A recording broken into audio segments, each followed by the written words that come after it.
disproportionate gain to a leader within a category. So we're looking to invest and back companies that not only survive but thrive during their corporate evolution.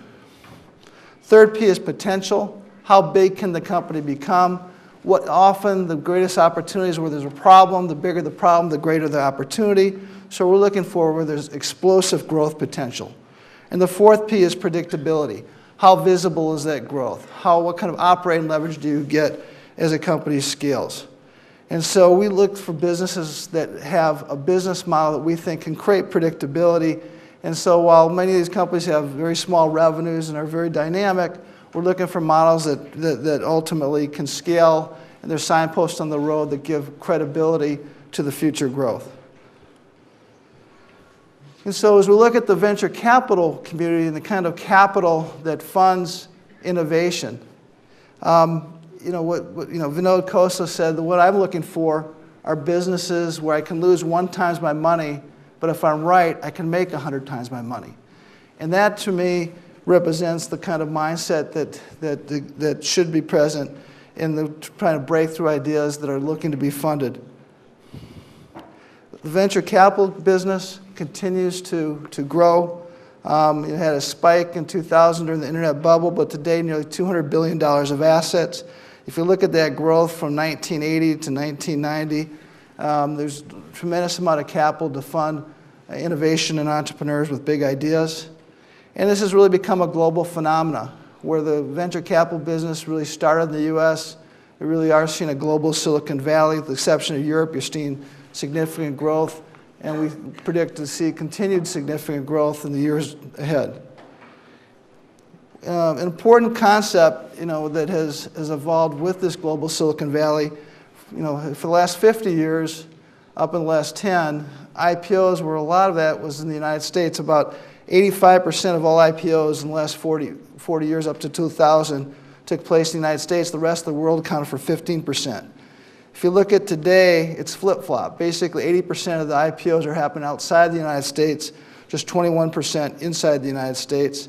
And why IPOs are such an important job creation engine. Here's an example of what companies, Apple, eBay, Intel, Microsoft, Starbucks, when they went public, they had a very small employee base. Apple had 1,000 people. eBay had just 138 people. After they went public, Apple created over 60,000 jobs. Intel created 100,000 jobs. Starbucks, nearly 150,000 jobs after they went public. So again, very vital in terms of the job creation engine that fuels a lot of this innovation and capital towards growth. Incubators have become incredibly important as it relates to one of the key ingredients to facilitate and to support entrepreneurs and innovation. And we're seeing incubator models thrive not only in Silicon Valley but around the world. You're seeing not only the incubator but what's called an accelerator, which is watching businesses after they've actually been hatched, but helping them grow from that early stage to something significantly greater than that.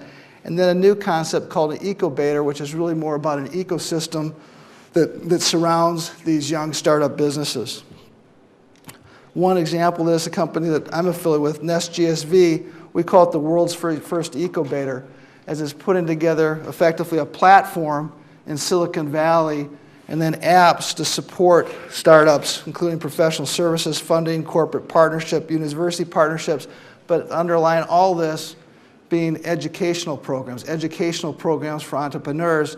And the last ingredient is connecting the global Silicon Valley and looking at the partners, whether it be strategic corporates, whether it be universities, whether it be professional services firms, venture capitalists, angels, all part of this robust ecosystem with the common denominator being support and education. Just to kind of close up my formal comments, in terms of what we see for the future and where we think the greatest opportunities are going to be created and where we think funding will take place from venture capitalists and angels. We like to try to figure out where the world's heading. We like to put a framework around it, thinking about megatrends that create investment themes. It's where these megatrends really create tailwinds at the back of the technology business and other areas, sectors of growth that we think the greatest companies will be created tomorrow, the next Facebook, the next Google, the next Twitter, and so forth. And so how we look at this, John Doerr, who's another great venture capitalist, said the innovation industries are now driving the global economy. The goal for individuals and companies should be to stay on the right side of the innovation steamroller. So to stay on that right side of the innovation steamroller, we like to think about, what are the mega trends that are at the back of these great growth sectors.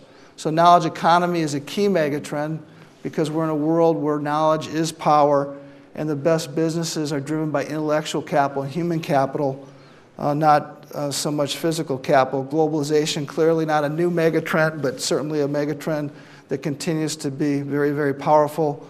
The internet, consolidation, brands, network effect businesses. Freemium models, very, very powerful, huge mega trend with that. Sustainability is no longer a question of growth or being green, you got to be both. Convergence, demographics, and outsourcing are all mega trends that we believe are these tailwinds at the back of these powerful investment themes. Then social, mobile, cloud computing, internet commerce, education technology, and clean tech being the themes that we think will provide the greatest opportunities looking ahead. So just kind of quickly through those 5 themes. Social, mobile, some stats, 2 billion people now online. You're looking at basically social networks eclipsing portals in terms of the time spent on sites. Businesses like Facebook, Twitter, and Pinterest exploding in terms of their growth. And importantly, what's happened in terms of for entrepreneurial opportunity, you've now got this very rich infrastructure, this very rich technology infrastructure that's been created that allows companies to go from idea to billions of value in breathtaking speeds. Businesses like Facebook, now with 1 billion monthly active users, that allow you to basically create an app for the Facebook community that watches businesses like Instagram and Zynga grow very, very quickly on that distribution network. Or Apple, that in the last 5 years, has sold 410 million mobile devices, the iPhone and the iPad. Again, with its very robust app economy, allows people to create very compelling products and rapidly scale and grow their business through that network. Newspaper ad revenues plummeting, TV's next. The new media business is being valued significantly greater than old media, in fact, 3 times the value. And watching another trend that's just exploding is mobile taking off.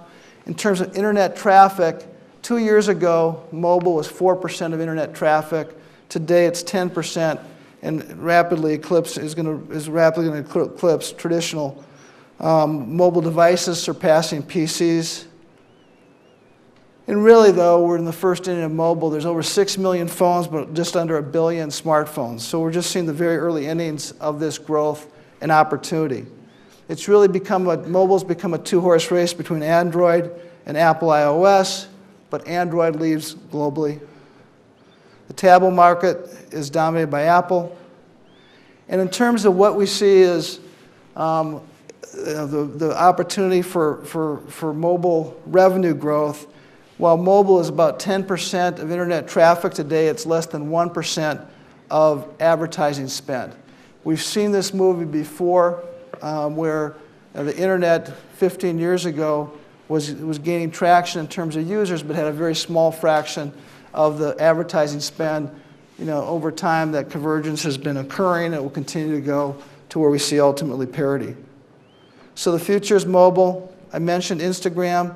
Didn't exist 2.5 years ago. Today, in 2 years, has 100 million users, was sold to Facebook for $1 billion. The Apple App Store, there'll be over 45 billion apps that have been downloaded in the last 5 years, showing the kind of compelling growth that exists there.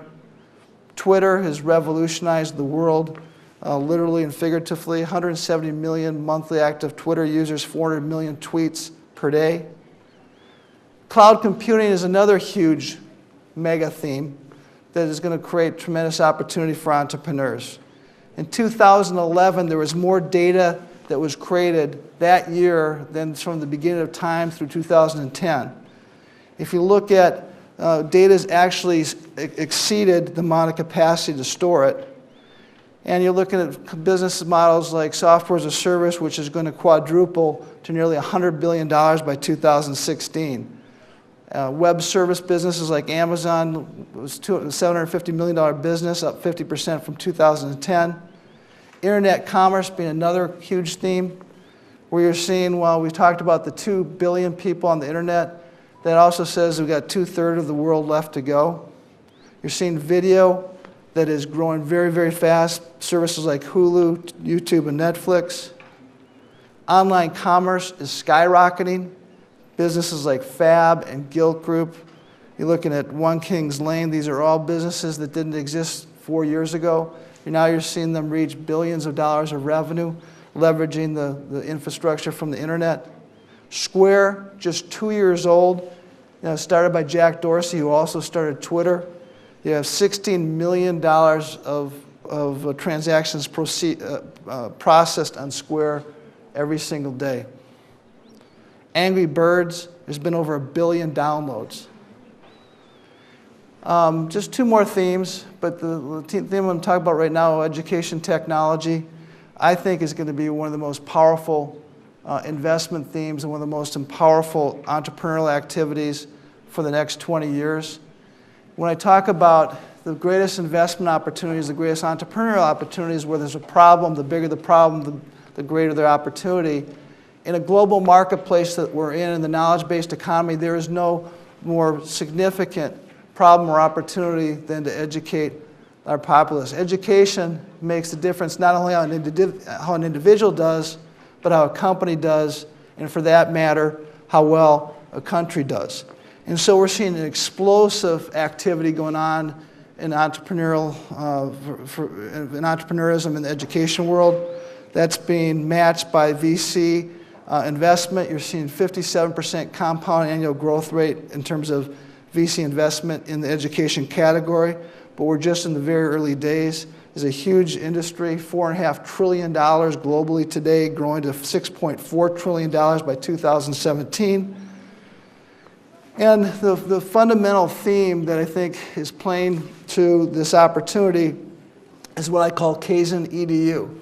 As you might be familiar with, the Japanese technology for continuous improvement is Kaizen. So what Kaizen EDU is the knowledge economy's core principle of continuous learning. Because no longer is an individual going to be able to fill up their knowledge tank to age 25 and drive off through life. They're going to continue to need to replenish this knowledge tank. And companies and technologies that address this fundamental issue are going to provide huge opportunity. The 2 other themes along with that is what I call ROE, or return on education. The companies that do the best are the ones that are going to demonstrate positive educational impact. And the second uber theme with this is this idea of knowledge as a currency. So what you know is going to replace where you go. It's about knowledge, not college. And that, being able to demonstrate that, and technologies are able to prove and show this and provide this to individuals and companies and countries, are going to have huge, huge opportunity. Education's taken off even just with the traditional technology companies. Google has 1.7 billion educational queries per month. YouTube, Khan Academy, Saul Khan has become probably the leading educator in the world over the last couple of years, 190 million views of his lessons. Skype is a tool that's being used by educators to provide tutoring, to provide distance education. Dropbox is a sharing collaboration tool, 100 million users, basically works like magic. Avenues is an example of an elite school that's basically creating a global network of elite private schools throughout the world. They have the former head of Yale University, former head of Exeter, former head of Hotchkiss, all part of this. The most famous kindergartner in the world, Suri Cruz, is attending that school this fall. But soon there'll be Avenue schools from New York City to Beijing to Sao Paulo, around the world. The last theme is clean technology. Again, a huge problem, huge opportunity. The growth from 246 billion to 386 billion in the next 10 years. Investing in clean tech remains very significant. About 25% of all VC investment in 2011 was directed at green tech, clean tech businesses. $6.5 billion in total. And part of what's driving that is, besides problem and opportunity, is more laws now being applied to this industry, where you're seeing computing power and the cost of providing energy through technology being reduced to basically grid parity, which will facilitate tremendous growth. You're seeing exciting, innovative products like we have in Masdar in Abu Dhabi, that is, I think, a sign of the world to come, and providing, very visual motivation for entrepreneurs to come up with solutions and ideas to fund growth. So just my last comment, my favorite movie is called Seabiscuit. If you haven't seen it, it's about this little horse that didn't know it was little. I think when you look at the entrepreneurs that changed the world, when you think about the kind of challenges they face, they're enormous. But the key that the successful entrepreneurs are the ones that really just are focused on wanting to change the world and don't really get consumed by how difficult it is, and they just keep on plugging. So with that, just to close, I want to say thank you again. I think this conference is spectacular in terms of bringing this group together and focused on what I think is the most important idea that can happen in this global Silicon Valley, and that's how you put entrepreneurs and innovation together and drive growth. And so I'm going to turn it over to the rest of the panelists at this point, but look forward to your questions. Thank you very much. Thank you, Michael, for a very interesting presentation. I have to agree, I'm a strong Michael Jordan fan, and I think it's a great example.